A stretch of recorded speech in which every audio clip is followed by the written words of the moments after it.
एक बार एक छोटे से गांव में एक साधु महाराज ठहरे हुए थे। उनकी बुद्धिमत्ता और सरलता की चर्चा दूर दूर तक थी। गांव के लोग रोज उनके पास जीवन की समस्याओं के समाधान के लिए आते थे। एक दिन एक अमीर व्यापारी उनके पास आया।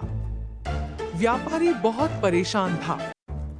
उसने साधु से कहा, महाराज, मेरे पास सब कुछ है, धन, संपत्ति, परिवार, लेकिन फिर भी मैं कभी संतुष्ट नहीं रहता।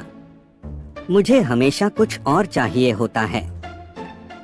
मैं जीवन में सच्ची खुशी कैसे पा सकता हूँ? साधु ने मुस्कुराते हुए कहा, कल सुबह तुम मेरे साथ पहाड़ पर चलो, मैं तुम्हें तुम्हारे सवाल का उत्तर दूंगा। व्यापारी मान गया। अगले दिन सुबह साधु व्यापारी को एक ऊंचे पहाड़ पर ले गए। रास्ता कठिन और लंबा था।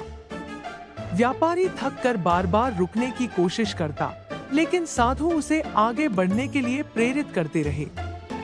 कई घंटे बाद वे आखिरकार पहाड़ की चोटी पर पहुंचे। वहां से पूरा गांव और आसपास का दृश्य साफ दिखाई देता था।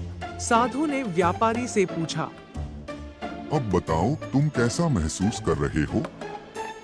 यह जगह तो बहुत सुंदर है, लेकिन यहाँ पहुँचने के लिए मुझे बहुत थकान हुई।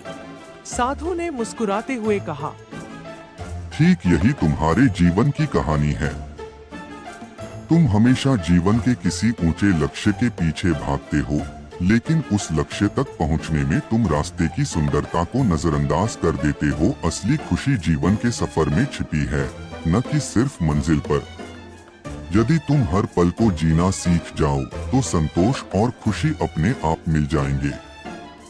व्यापारी ने साधु की बात को गहराई से समझा और जीवन को नए नजरिए से जीने का संकल्प लिया। ये कहानी आपको कैसी लगी कमेंट में बताएं और सब्सक्राइब कीजिए ये